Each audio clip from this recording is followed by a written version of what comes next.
Assalamualaikum warahmatullahi wabarakatuh. Anak-anakku yang soleh-solehah, kelas 5 semoga dirahmati oleh Allah.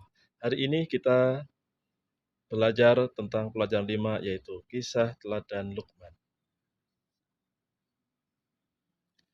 Ayo anak-anakku yang soleh-solehah, persiapkan perlengkapan belajarnya. Pulpen, buku, dan juz amma. Sebelum belajar, mari kita berdoa. Raditu billahi rabbah wa bil islami dina wa bi Muhammadin nabiyya wa rasulah Rabbi zidni ilma warzuqni fahma. Selanjutnya literasi Al-Quran. Mari kita bersama-sama membaca surat Al-Ma'un. Bismillahirrahmanirrahim. Ara'aital ladzi yukadzibu biddin fadzalikal ladzi yad'ul yatim wala yakhuddu ala ta'amil miskin fawailul lil musallin alladzina hum an salatihim sahun alladzina hum yura'un wa yamna'unal ma'un. Terima kasih anak-anakku. Sekarang kita mulai. Tujuan pembelajaran hari ini adalah pertama, mempercayai kebenaran kisah Luqman sebagaimana terdapat dalam Al-Quran. Yang kedua, memiliki sikap rendah hati sebagaimana implementasi dari pemahaman kisah teladan Luqman sebagaimana terdapat di dalam Al-Quran. Yang ketiga, mengetahui kisah teladan Luqman sebagaimana terdapat dalam Al-Quran. Yang keempat, menjelaskan kisah teladan Luqman sebagaimana terdapat di dalam Al-Quran. Anak-anakku yang soleh-solehah, siapakah Luqman? Ayo, siapa? Bisa jawab. Mari kita simak materi tentang Luqman. Luqman adalah manusia biasa seperti kita semua. Dia bukan seorang nabi, tetapi Allah mengabadikan namanya di dalam Al-Quran. Luqman berkebangsaan Habsyi, berasal dari kota Sudan. Pekerjaannya sebagai tukang kayu. Luqman adalah anak dari Buro bin Nahur bin Tareh. Dan Tareh bin Nahur merupakan nama dari Azar, ayah Nabi Ibrahim. Luqman hidup selama 1000 tahun. Ia juga menjadi guru Nabi Daud sebelum diangkat menjadi nabi. Nama Luqman 2 kali disebut di dalam Al-Quran dan bahkan dijadikan sebagai nama salah satu suratnya, yaitu Luqman surat ke-31 dalam Al-Quran. Lalu mengapa Luqman diabadikan dalam Al-Quran padahal dia bukan nabi atau rasul? Dikisahkan bahwa awalnya Luqman hanyalah seorang hamba sahaya atau budak di Sudan. Namun karena budi baiknya, majikan Luqman memerdekanya. Setelah itu ia pun menikah dan memiliki banyak anak. Tapi semua anaknya meninggal. Namun musibah yang menimpanya diterima dengan ikhlas. Karena Luqman meyakini bahwa semua itu adalah kehendak Allah. Karena kesalehan dan budi baiknya, Luqman menjadi manusia pilihan Allah. Yang mendapat hikmah, Luqman diberi gelar Al-Hakim, sehingga dikenal dengan nama Luqman Al-Hakim, yang bermakna bijaksana. Ia diangkat menjadi qadhi atau hakim yang bertugas untuk memutuskan perkara dan menengahi perselisihan orang di masa itu.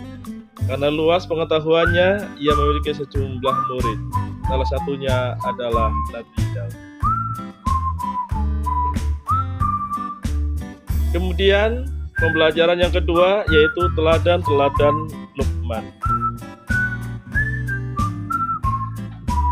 Yang pertama adalah Luqman orang yang banyak bersyukur.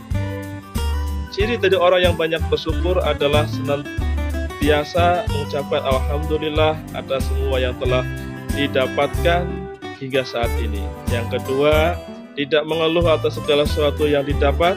Yang ketiga, mensedekahkan sebagian harta kita kepada orang-orang yang membutuhkan. Kemudian teladan dari Luqman yang kedua adalah jangan musyrik atau menyekutukan Allah. Ciri dari orang-orang yang menyekutukan Allah diantaranya menyembah sesuatu selain Allah.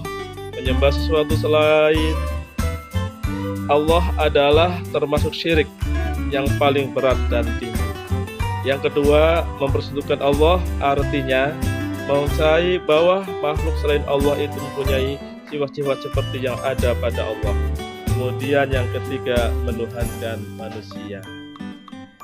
Kemudian nasihat yang ketiga yaitu nasihat Luqman kepada anak-anaknya untuk berbuat kebajikan.